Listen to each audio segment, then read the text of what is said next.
What up, everyone? I'm Rich Mays Lopez. And I'm Brendan Dunn, news editor at Soul Collector. I'm Matt Welty, editor of Complex Sneakers. And this is Full Size Run, the absolute only show that you need in your life, period. It used to just be the only sneaker show. Are we upgrading it now? The only media you need to consume in general. Wow. That's okay. it. Yeah. Other than the other Soul Collector stuff. And obviously. Unboxing. And Release Roundup. And some stuff that gets published on complex.com, maybe? Matt Welty, before we get into the show, talk to us real quick. You came in late today. Why? It's a big day for you. Yeah, right? it was. Yeah, it was a big day. Back to school. Back to school. Did you have your backpack on? Yeah, I actually did bring. I did bring a backpack. Today I went down to Rutgers University, where I did graduate from, to teach a sports marketing class, kind of based off of. Would you say the kids learned a lot? Maybe. Were you schooling the youth? You have like got their money's worth. You have like a certain glow about you today. Yeah, you're looking very scholarly. It was a bit exciting, anyways. The class was taught by legendary that's where I'm going. Statistician, infamous sneaker Twitter troll, Matt Powell. Matt Powell. He invited you down. He invited me down, but he actually has me blocked on Twitter. So like, did you bring that up during the day? Yes, I did. And what did he say? And he kind of was like, haha, yeah. Wow, are you still blocked? Have you checked? I assume that I am. Let's get into it. Wealthy, I believe you want to tell us about Supreme's new store opening in Brooklyn. Is that correct? Yes, Supreme is opening a store in Brooklyn. The location is on 152 Grand 152 Street. Grand Street. Big day for Supreme. Also tomorrow, dropping the Stone Island collection. Yes. A lot of people are looking forward to it. Are you copping? If I can get like $700 real quick. They didn't pay you for the lecture? No. You're not a big baller if you can't cop Stone Island and Supreme. Can we open up a Full Size Run like Patreon account right now? Like a GoFundMe? Yeah. We'll have the intern on as soon as he gets you those SpongeBob Jordans. Yeah. Where the money gets taken out of that to pay for it. Tell us about the store. 20-foot skate bowl. That's dope. In the store. Yeah. Second store in New York. I think it's kind of dope. And I think they are doing an exclusive box logo tee tomorrow. for the opening, this kind of green camo thing. To me, I have to jump in on this because I guess I'm like the resident Supreme dude here, but I don't like this, man. I have so many memories of Supreme just existing on Lafayette Street. And nowhere else. And nowhere else. And like opening a Brooklyn location to me in like the most gentrified borough in New York is just a marriage that I did not want to see take place really ever. Are Williamsburg dickheads going to be lining up for this stuff though? No, I think it's going to be all the regular hype kids. Like, you think so? Yeah, I just think that the people who live in Williamsburg, they're going to hate this Williamsburg dickheads, as you say, are not going to have the proper dedication that it takes to line up for this. By the way, shout out to Chris Robinson in the comments saying, so they just threw a black cloth on the everyday struggle table. That may or may not be true. The table budget around here is not what it could be, but we're working on some things. The other just cool tidbit just to add is this about the table? About the Supreme store. Okay. It came out that the store manager or whatever is going to be run by Jefferson Pang. Supreme Head. Supreme Head, legendary New York skateboarder, old-time Zoo York guy. Also used to be high up at DC Shoes, so it's kind of cool that they brought in like a real, OG dude. Next up, I want to talk about Tinker Hatfield, the Nike HyperAdapt. He recently said in an interview with High Snobiety that the HyperAdapt 2.0 is indeed going to be a basketball sneaker. We've been hearing a lot about this, Nike bringing this adaptive fit technology to other categories. Yeah. Every time they introduce a new technology or innovation, as is their word of choice, they always say about how they're eventually going to use it cross-sport, I think is the phrase. We've heard also that it's going to be cheaper. We're kind of continually hearing more and more about the shoe. I don't really know, even Tinker himself said he wasn't sure if it was, he said, quote, we don't really know when it's going to hit the market or if it's going to be in the NBA, but it will be out there, so. I always thought this was supposed to be like a cross-training shoe. Apparently Nike... The first HyperAdapt? Yeah, Nike won't even put that like label on it. They're just it's just a shoe, right? Sure, like it's a sneaker. It's clearly a cross-trainer, but like has a, I don't know, but whatever. But I think it's cool that, they're going to bring it to the NBA. Basketball sneakers need something right now. That makes sense. They need some sort of hype around them. Maybe this will be it. Brendan and I had this conversation earlier this week about like the whole HyperAdapt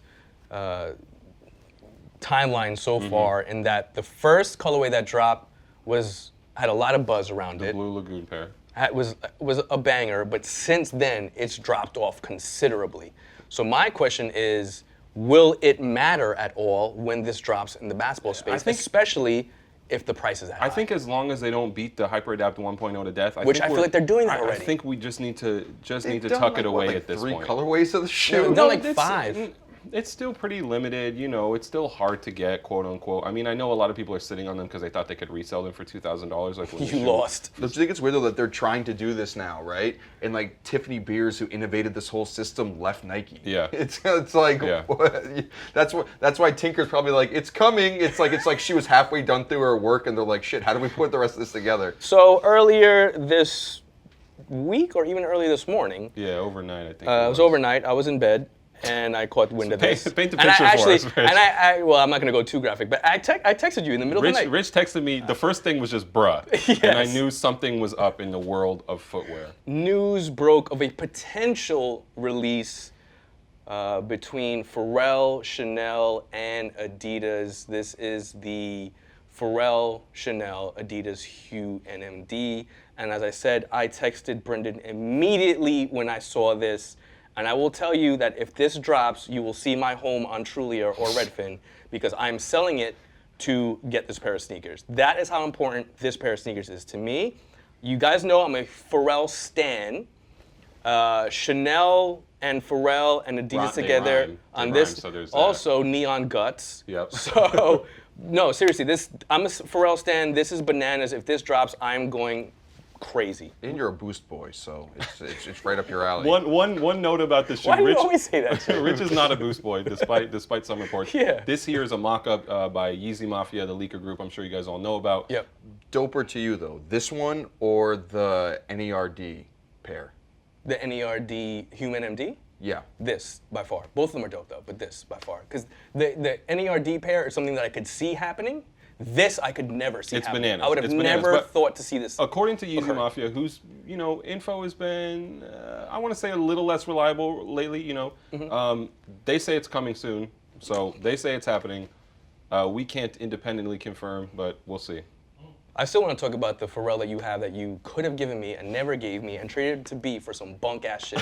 And I could have gotten you something hot. That's a whole different episode. We need to, I like those shoes. To have like a mediator. Yeah, I'm still really pissed off at that. Hash out that issue. If you guys remember in an earlier episode, there was a trade that happened where Rich wanted the Pharrell NMDs, Welty had them.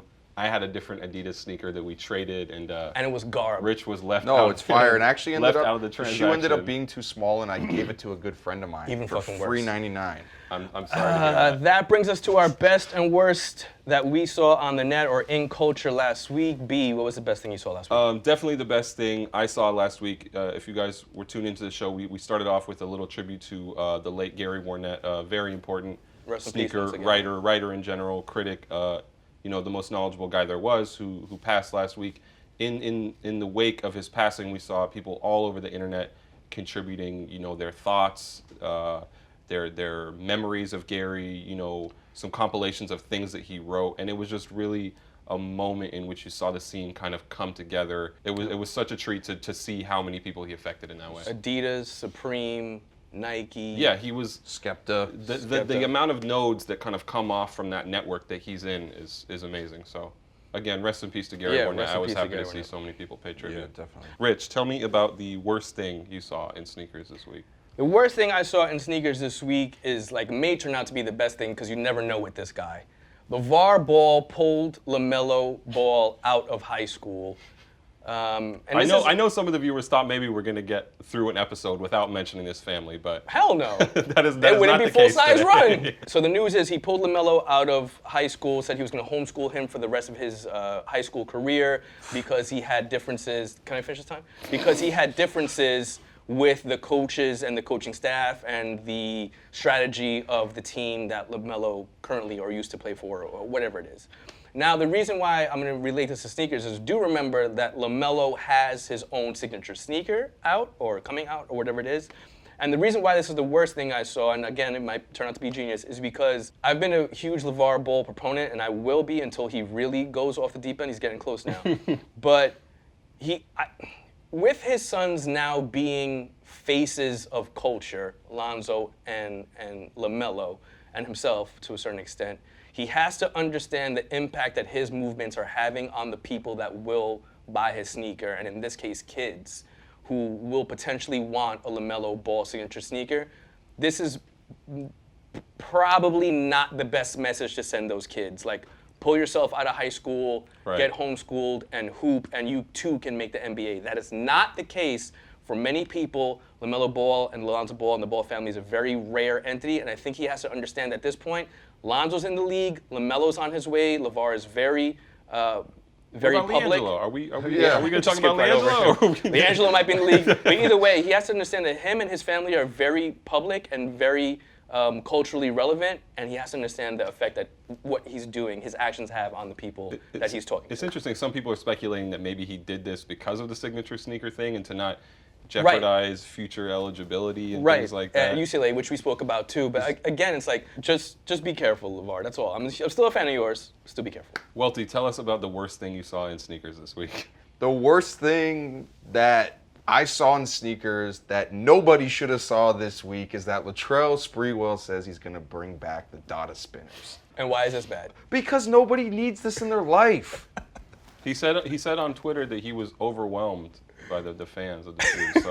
So he broke the news of this on his Twitter. He tweeted them out, and then he said, coming back in 2018, can't wait to share more details soon. I checked today, his Twitter account has since been suspended.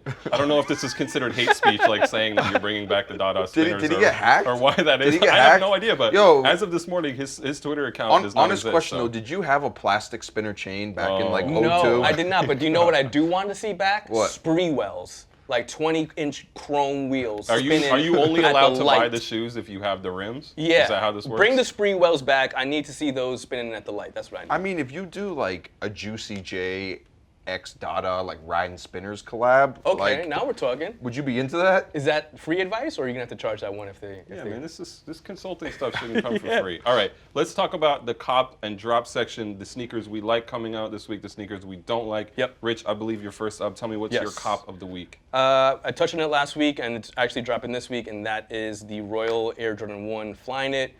Obviously, I love Royal 1s. This, to me, is a good way to upgrade and modernize a classic sneaker. This is my cop. I just want to say I tested this out. It is 0.8 ounces lighter than the 0.8. That's than specific. the standard Air Jordan 1. Also, Retro it's IoT, comfortable AF. I will tell you that. Very comfortable sneaker. My cop of the week, not a super surprising one if you guys have been following along the... Neither is yours, so don't give me that look, man. Neither is yours. Yours is very predictable. Anyways, as I was saying, the Chicago version of the Zoomfly SP. I'm big on the Zoomfly. I don't own any of the SP pairs yet. I think this is the second best one to release so far, right behind the first one. I will be buying these tomorrow morning. It looks a bit too much like a rose gold iPhone, a little bit. They're just fire, bro. It's a good show. You cannot roast people's sneakers. No, I like the Zoomfly. It's just like, and I like burgundy shoes. I just like this color combinations. Okay, tell us. All right, tell us what your pick of the week is. Man, go ahead. All right, my pick of the week is this sponsored? Yeah, it actually is. Pick of the week? Yeah, I'm actually getting paid to say this. Go ahead. My pick of the week is the Adidas TRX Special release. Would you have guessed it? I think it's a great shoe. I'd actually wear it. I'm not saying that I'd wear it because someone on the internet wants to look cool in front of 12-year-old kids. So. Oh, okay. Shots. My thing is, I do a show called Release Roundup, right? Yeah. And I go through all of the releases that are dropping that week, right? Please subscribe. How do you manage to find the one sneaker that I have never heard of that's dropping that week and make it your cop of the week? How did you do that? There's always something on Gary Aspen's Instagram or the size blog. Well, they're doing it's the second half of the Special release is coming out on the 6th. So they drop. All right, let's talk about the drops of the week. Rich, which shoe are you passing on this week? It's not that I'm passing on it, but I just think it's not a good sneaker at all. And that is the Flower Pack Nike Air Force 1 Low Women's Upstep. I've said this many times before, and this is like an abomination. I've said this many times before. I hate when sneaker brands like Nike or Adidas or any athletic brand tries to misappropriate high fashion aesthetic. So adding these like embroidered flowers, like if it was a Gucci thing, when it's obviously not a Gucci thing, is terrible. Like, and it's $200, which is a grip for a pair of Air Force Ones. So it's like, am I gonna spend $200 on an Air Force One with embroidered flowers, or am I gonna save a couple $100 more and buy the Gucci one? You know what I mean? It's like, I'm not gonna do this. I'm doing neither. What would You should buy the Gucci one. What would you I'm not do if doing your that. wife came home rocking these? Dog, what not are you saying- on today? First of all, my wife knows better. She No, would but never I'm just come home saying, rocking it's a these. woman's Air Force One. I bet you my wife has a better sneaker game than you do. Oh wow, that's a showdown. that we need to set up. we can go tit for tat if Can you we? like. Okay, I want to talk about my drop of the week. It's a shoe I've been a little harsh on the show before, but I still don't like it. The Kith X Nike Air Pippin 1 Chimera pair. This makes no Is that sense how it's to pronounced, me. Chimera? Yeah. Oh, they're about to take my card. Because I said something else. Okay. This shoe makes no sense to me. I'm happy that Ronnie Feig has this gigantic Nike pack releasing. It's obviously a big milestone for him and the store. This shoe is no good to me. Again, this would have made sense in 2008 maybe, but I don't understand it. Not buying these. Welty? My drop of the week is the newest Alexander Wang Adidas shoes. These just suck. I don't know. I think it's because it doesn't fit your brand. No, it's like I look how high the nick goes up on the back. The whole sock sneaker thing is so highly offensive to you that I guess think- we should have seen this. Would you one wear coming. these? I don't see anything wrong with these, but I have to applaud your persistence to sticking to your brand and hating this is just like me and my love affair with LaVar Ball, that you stick to this not sock-like thing, and you don't like these high-end sneakers though, period. No, but it's like the fucking midsole has like 5 different color blocks on it. Like it looks crocheted on the back. It's got fucking. I don't know how these are so offensive. Like I wouldn't. not offensive, I it's wouldn't just buy like- the shoe, but I don't think it's that offensive. I actually think this shoe is dope. It dude, the heel of the shoe looks like those like strip candies. You know what I'm talking about? Like With the Poppin' Dots thing? yeah. Actually, we want to move on now and bring Yes. on our guest for the day. We do have someone special in the house, the designer of the Adidas Dame 4, the latest signature sneaker for I'm gonna scoot on over and make Damian room for Lillard. him. So Jesse Rademacher, Top you up. are the designer behind the Adidas Dame 4. You also the designer behind the Adidas Dame 3, Did that right? one too. Crazy explosive as Crazy well. explosive. Crazy explosive. You're like an encyclopedia, B. So let's talk about that. Dame 4 drops this week. B Diddy has it in his hands. Talk to us about the Dame 4. Yeah, so this is the Dame 4. This is a home colorway that That's your whole drops one too, right? online this week, Yep. or actually today. Today, yep. Yep, and we've got a follow-up colorway coming October 20th. And this is Dame's 4th shoe. And he's been really consistent with what he's asked for us out of a shoe. But every time he's asking for us to design it completely different. Gotcha. So all the demands, all the performance are pretty consistent and stay true to who he is and what that type of athlete needs. And then he gives us the challenge of spinning it in now 4 different ways Right. with those ingredients. How much time does he have to get involved in this process? He has more time in the off season. Yep. You know, he stays focused, and in season we want him to do what he has to do on court. So in season we'll go to him. You know, we'll find him when he has a couple days, get stuff in front of him. But him being in Portland, Yep, that him helps. being Yeah. somebody who's deeply ingrained into being a creator of all kinds, not just on the court or in the studio, but when it comes to his product, he has a heavy hand in it. Yeah. And from a design perspective, we appreciate that. We want people that have solid points of view. Makes your life easier. Yeah, well, it makes my life easier, but it doesn't. It feels more natural to him and who he is. It gives us a bigger target to shoot at. Why the bounce and not the boost? So Damian is super connected to the culture and to the community, and so he knows that by the time we put boost into a shoe, it's going to drive the price up. And we try to keep it down. We have kind of a minimum of a price point that we Right. can actually bring it to market and Yeah. still make a little bit of money off of each shoe. But Dame wants to make sure that his shoes are accessible to everybody, not just to people who are sneaker fans or people that have second jobs to pay for their sneaker collection, but anybody, every kid. So he wants to be that example and represent in that way. But two is that bounce really plays to his style on court. And the attacking, relentless style of play that he has, he's unpredictable, and he's creating from different angles. His footwork is not necessarily pre-planned out like some other athletes, and so the bounce allows us to bring the sidewalls up higher so that Dame can sit deep inside the shoe and provide that stability that he wants. It also allows the shoe to be much lighter. So Dame challenges us. He has basically this set of parameters that he likes: sit low, play fast, 5/8 height, booty construction, no break-in time, comfort straight out of the box. And what is the upper textile? So this one in particular that's launching online today is a double layer spacer mesh that has a PU coating on it. So you feel it, it flexes, it's nice and comfortable, but if you feel it, it actually it feels like it has a protective coating on it. So that helps with durability, abrasion, helps keep your shoes clean too. And then the details going down the heel and across the tongue? We asked him what were the most influential times in his life in terms of focus, because he kept talking about his relentless focus in the face of adversity. And so we tell those stories down the tongue of those key moments. Each of those numbers or sets of numbers represent a time in his life. So if you look at That's my pair. The 35 and 12, that was a stat line that he put up in high school when he wasn't most highly recruited. That got the recruits noticing him. The 25, 6, and 4, those represent his numbers at Weber State when he was leading the nation in scoring. Again, started to get the NBA scouts grab their attention. 6 on this shoe, you can see the 6 is highlighted because this is the PDX, the home colorway. That represents his draft position.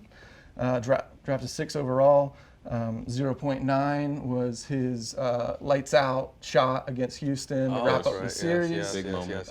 Lights out. So there will be colorways that are attached to each and every one of these stories. And then 0 at the very bottom is not just his number, but it's 0% chance that everybody gave him when he had 4 out of the 5 starters leave the team to make the playoffs. So through all those stories, as well as some of the inspiration from Dame Dollar and the repetition and the movement on the outsole, it's really meant to represent his focus and him kind of being that creator, whether it's on the court or off the court, and not listening to the haters when they tell him that you can't do something. Something we try and practice on this show. Thank you. Appreciate it. I listen to all my haters. Speaking of that, though, when you did the Crazy Explosive, as everyone knows, that shoe. The first one? You did the first one, or? First one and the second one. Yeah, when you did the first one, when it first came out, it kind of went through that whole meme thing online. What was that like before anyone had seen your shoe? It just became like... It got more attention than of a lot of Adidas basketball sneakers before we put a single dollar into activation on it. No, I mean, it did what it was meant to do. When I came into Adidas basketball, it was a time when we were talking about changing people's perceptions of what Adidas basketball could be. It wasn't about trying to capitalize and make a bunch of money for the company. It was about resetting the mindset and challenging people. And that's something that we stand by and that we live by moving forward, is to create things that nobody has ever seen before. And hopefully through, after people tried it on, after people got to play in it, they actually started to see why the decisions were made, why the technology was used the way that it did, and why the shape and the silhouette actually mimicked anatomy. We do have a couple questions from the commenters I want to get to. One of these from Josh. He's asking how you got your job at Adidas. People always want to know how to break into the footwear industry. How did that happen? Hustle. Okay. Yeah. Again, I mean, not just because I'm here pushing the Dame 4, but it's about people, listening to people, and going your own path. I got a degree in industrial design and product design, so I was like technically trained on all the tools of the trade. But at the same time, I couldn't get a job out on the West Coast from North Carolina. So I was doing some graphic design work, still just practicing the game, and ended up packing up all my gear, grabbing my wife or my girlfriend at the time, throwing her in a truck and driving out to California to get in. There's a number of different ways. You know, schooling is one way. There's universities like Pencil that are set up specifically for people to be trained to get into the sneaker game. Right. So Dwayne Edwards, Shout if you out to guys Dwayne. know him, Yep. he's amazing in what he's doing.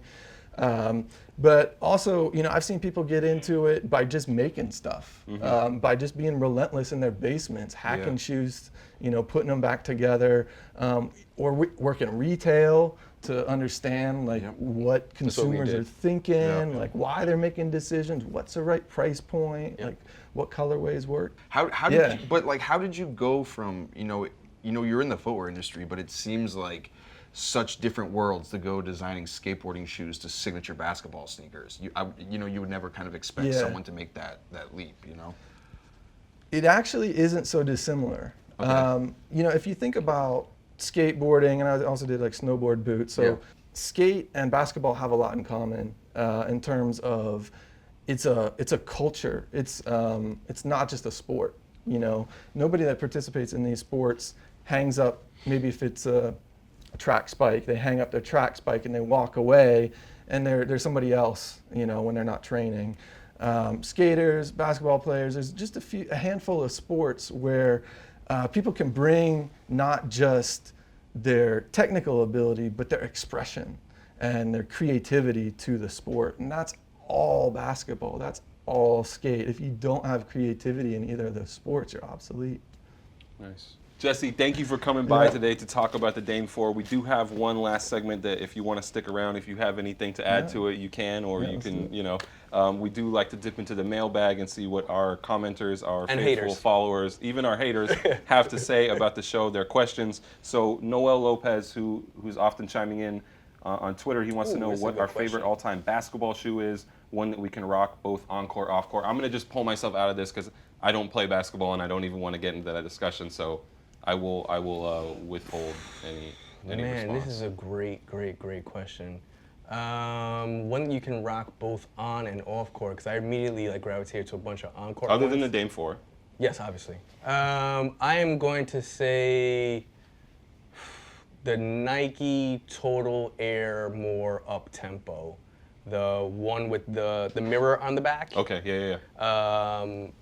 Has a chrome mirror, has the full black length Volt Volt, pair. right? It has a Yeah, full yeah. length Volt. That sneaker, first of all, was a banger on court, and it was so damn expensive that if you were rocking that off court, you were a big baller back in whatever it was. The Nike Total Air more up tempo, fire. Welty? Fire sneaker. Same Don't- with don't- you. I don't get buckets. We don't want to comment on the game of basketball. Jesse? I would say if you kind of being with the brand, being a totally. little bit of a historian, I Yeah. would say that the best basketball sneaker of all time was like the Pro Model. You know, I mean that was built to be an on-court shoe, and in its day dominated the court. Absolutely. But even to today, it's super fresh. And Next question from the mailbag. Lil Moosey Vert on Twitter wants to know, can you guys talk about how Jordan seems to be releasing the same shoes from like 10 years ago? I feel like we talk about that every week. Yeah. Hey, people are going to buy retros, right? Yeah. I mean, I guess my beef with it is the same colorways. That was my beef with it. Releasing the same shoes is fine. Be slower with it. You got to space it out a little bit I'm more. not gonna do this again. I can't go into Jordan deep dives every week. It All takes right. a piece of out of me. Heart and Souls on YouTube says, love the show, but tell Brennan that fucking shirt got to go and that trash stash. Oh, that was from commenting last on the week. mustache. I think we had a lot of commenters on YouTube, you know, kind of objecting to my facial hair. I'm going to say that until a large chorus of women kind of detract from it, because all the women in my life have given me positive reviews of the mustache. So, and the shirt was Ralph, so I'm. But he It was Ralph though? Yeah, same with the He jacket. might be going incognito to line up in Williamsburg tonight. Mustache. I switched it up a I little grew the bit. stash for the launch. Any comment to add there? Okay. AH on Twitter. Well, Is it? Do you like the? you want me to comment on his mustache? On his stash? if you Is his have anything stash to say, okay? if I you don't- have anything to say. Well, you know what? When I first got hired at Adidas, I had a crazy handlebar mustache. Oh, and it so did me that's right. So I should send It a worked. resume. It worked, but my wife hated it. Is that the requisite? Do you think he should shave the beard and make it? Well, I don't know. I mean, is he trying to hide the stash right now? Not at all. It looks like it's blending into the beard. You think I need to be more upfront about Well, it? if you're gonna rock it, You need a lot. yeah. Rock you the need to stash. be Be a proud lot of more that Tom stash. Selleck with that. Okay. I will take your guys' criticism, if not the criticism of the anonymous internet.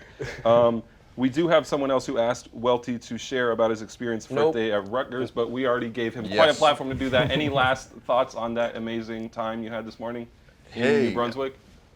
All I just want to say is that I'm not, and I thought I would never be saying this, is that Oh, wow, this is a no, that Matt Go ahead. Powell wasn't as bad in person as I Oh, thought he was come going to on. be. This guy brought you out to a university to speak. He and that's flew the you best out to New thing- Brunswick. No, he That's the didn't. best thing you could say He about didn't, him? he didn't say anything negative. No, it was great. I thought He was didn't say anything But you're negative, still but you blocked had on to. Twitter, though. still blocked on Twitter. Okay. Shout out. Jesse, entirety. Hey, appreciate thank it, you for guys. joining Thanks for coming us. out.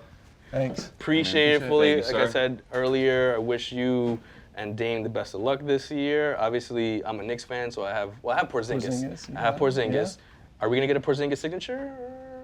He's got some colorways. That's not enough for the unicorn. Anyway, I wish you and Dame the best of luck this year, and thanks for joining us. Welty, do you have any last words, bro? No, man. Okay. I'm just, You said enough. For once, I've You said enough. You're on timeout for the rest of the day. I'm Rich Mays Lopez. I'm Brendan Dunn, news editor at Soul Collector. Matt Welty. Peace, y'all.